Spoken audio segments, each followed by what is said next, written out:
Sunday and I'm down here in Miami and I'm playing at Ultra, which is a club that's got 28 courts in total. They got a combination of indoor courts and outdoor courts, and the vibe here is so chill. They got the palm trees going on, they got the outdoor lounge areas that is really cool. And to be honest, it's just a great place to be. I'd come here even not to play paddle, it's just fun to relax here. Sergio and I thought it'd be a good idea to get some match practice in before we go to Las Vegas. So the format today, I believe, is we play just one set and you keep rotating with all the different pairs. So I think there's going to be quite a few pairs playing in this. We play a set. I think if it gets to 5-all, we play a tie break. So I've actually never done that kind of format before, but it sounds awesome. So I'm looking forward to also getting used to playing outdoors because it's so different to training indoors at Replay. When I see a club like this that has so many courts, I'm always a little bit surprised, particularly in emerging markets, that they could fill a club like this. But apparently this club is full during the week, and today's a bit quieter because it is the Easter weekend, but it's just awesome to see, particularly in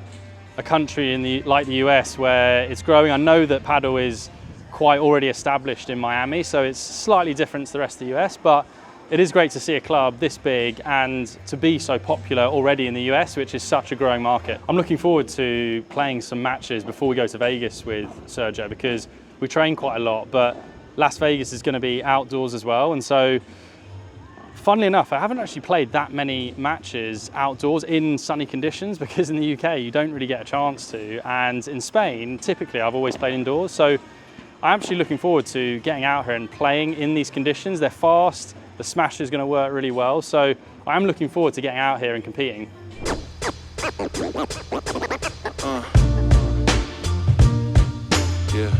In this first round, Sergio and I were just trying to get used to the conditions out here. You can see that the palm tree is moving a lot, so the wind was strong and it wasn't really going in a specific direction, which made it difficult to play good paddle out here. To go for big shots, you just had to play solid paddle, and our goal really in this first match was just to get our eye in and get used to the conditions.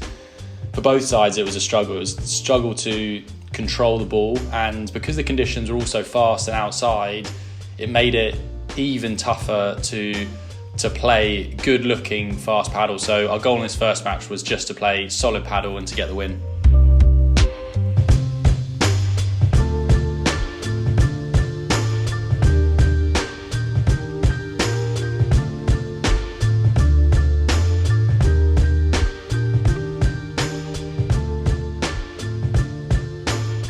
So in our second round match we played a couple of players. The player on the left is actually a pro down in Miami, and the player on the right is someone that he was coaching. And so our game plan was to play most of the balls to the player on the right and to see if we could put pressure on that right-sided player to then finish the point. But you can see that the wind had picked up even more, which made it really difficult to finish points.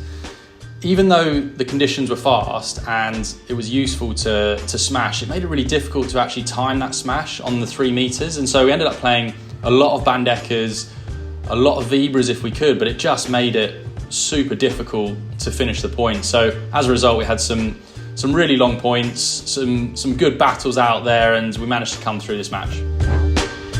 We got into the quarters in the next round, and you can see the light is starting to go a little bit, so it's actually a bit easier to see the ball. But we played a couple of players that were tricky. Again, the wind was still strong, and we felt a bit better on the court, Sergio and I, in terms of we had our eye in, we're used to playing now outdoors. But these two players have made it through to the quarterfinals. They'd had some good wins along the way, but it was a tricky match to come through. Now we're into the semi-finals, and this was going to be one of the toughest matches of the tournament. We were looking forward to this match because this was going to be a good battle. The players we were playing against, super experienced. You can see that the light was starting to go, so we're almost into the evening now, but you can see still the wind was strong. So by this stage, both pairs had got used to playing in this condition, so we dealt with them well. But you can see the lobs. I remember playing out there, and even one side you could really hit your lob super hard and it would stay in, and the other side you would just touch the lob and it would go deep, which makes it difficult when you keep switching ends, because you've got to remember where the wind is, and of course the wind is constantly changing. So we had some super long rallies, the level was high, It was a great match for Sergio and I to play, to get ready for Vegas, and fair play to our opponents. They played some super strong points.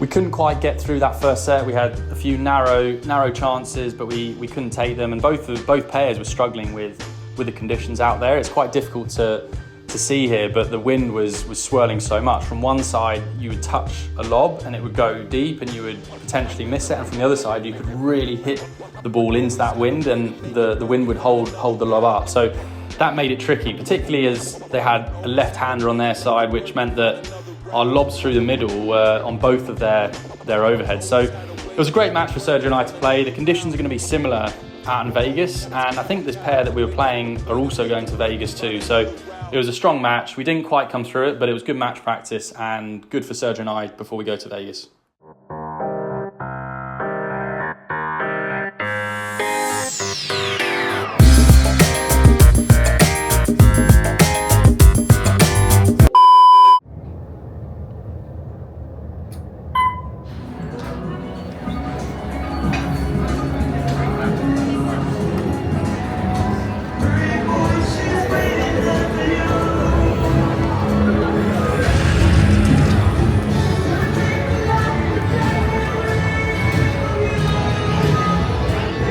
Sergio and I have touched down in Las Vegas for our tournament here, and it's our first time for both of us in Vegas, and it's a bit crazy, to be honest. You can see this is 8 in the morning and already the casino in our hotel is absolutely packed. So it's going to be a fun trip. We're going to P1 Padel Club, where it's a really nice club. The ball is flying, it's outdoors, so there's going to be some big smashes around. Apparently the ball just absolutely flies, so we're going to have to use our big smashes to win some points. But I think the first challenge here is going to be staying focused. Now that we are here in Vegas as well, Sergio and I were joking about it last night, but we might also see some walkovers or some buys in some of these matches if players don't make it to that tournament because they are out in Vegas, lost somewhere in a casino, i.e. like the hangover. I believe that the pot of prize money here is super high. I think it's, I want to say like $7,000 for the winner of this tournament, but given it's Las Vegas, I reckon a few pairs will try the luck, and who knows, maybe every pair will go home with $7,000 in their pocket. Having spoken to the organisers of this tournament and seeing the draw, it is one of the strongest tournaments in the US there has ever been. There are players coming from Argentina, from South America, from Spain, also those players that play regularly within the US on the national circuit, and there are even players that are coming from the A1 and also Premier Padel Tours to come and compete in this tournament. So it's going to be a very, very strong tournament. And what's really interesting about this tournament is, given how fast it is and the altitude that we're playing in, because the balls are going so quickly, because there isn't outside play, the courts are too close together, it's going to be a really interesting dynamic to see if you can get that ball out the court and you immediately win the point. So I'm sure we're going to be seeing a lot of players today that go for that smash quite early on in the rally to try and get it out of the court, because then you can win the point straight away, as there's no outplay here. The draws and the order of play is out, and Sergio and I have got a Argentinian pair in the first round, so that'll be our first match at 3:30 today. And then whoever wins that match will go and play another match later in the day, most likely an evening match. And from what I understand, there's a lot of strong pairs in this tournament. I think there's even someone who's top 20 or 30 in the world who's playing this tournament, as well as lots of players that play regularly in the US Tour, South Americans that are coming up to play. So this is going to be one of the strongest tournaments in the US, and given the conditions where they're super, super fast, it's going to be really interesting to see how the matches play out, because there isn't outside play either. So we're going to go to the club, do a good warm-up, get ready for our match later today.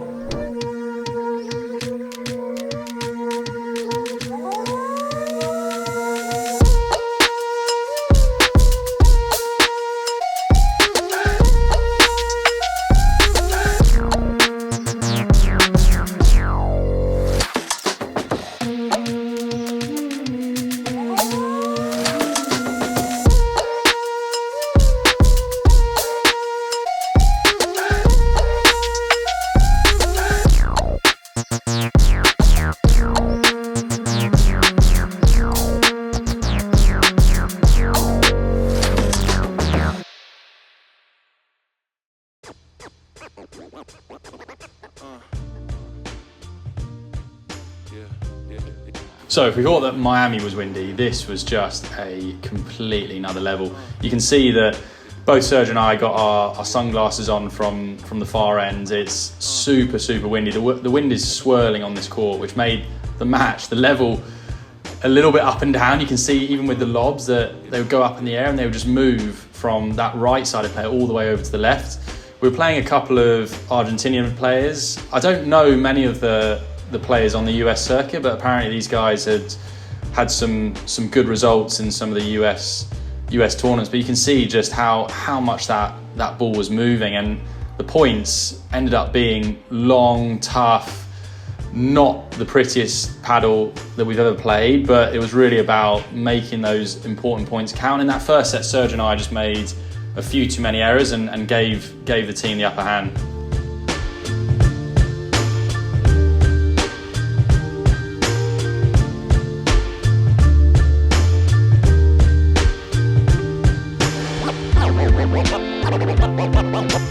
Always had a way to make it work and find another route. Always had a way to make it work and find another route. Always had a way to make it work and find another route. Always had a way to make it work. Something I learned in my professional tennis days, and I brought this to this match here, was that on days like this when the conditions are super tough, you're going to have to just try and get through this match, and the paddle's not going to be the best looking paddle out there, but the goal is, can you get through this match knowing that probably the next day the conditions hopefully will be better and you'll get to play the paddle that you want to play, which is smart, strategic, and also using our smashes. We just couldn't do any of that today. When that ball went up in the air, it was moving so much. The only shot you could play really was a bandeja, and with the sun in your eyes down the other end, it made it super tough. And really, this was just a battle of who could stay out there, who could win the important points. And personally, I really like these kind of matches. Okay, the paddle doesn't look the best, but it's really about grit and determination. And Serge and I took the second set, which was good. We got a bit of momentum going, but that third set, we tried to keep it going, but they got back in the game, and we had a few chances at the start of that third set, but we didn't take them, and as a result, that momentum that we built up in that second set, we lost. So it was a good learning experience. It was super tough conditions, and for me, if I think about most of the time when I play back in Europe, it's indoors. So it really just showed me how different paddle is when you play outdoors, and a really good experience. It was great to see this club, and to be fair to the guys who were playing, they battled well in these conditions, and it was a great match. Way to make it work and find another route.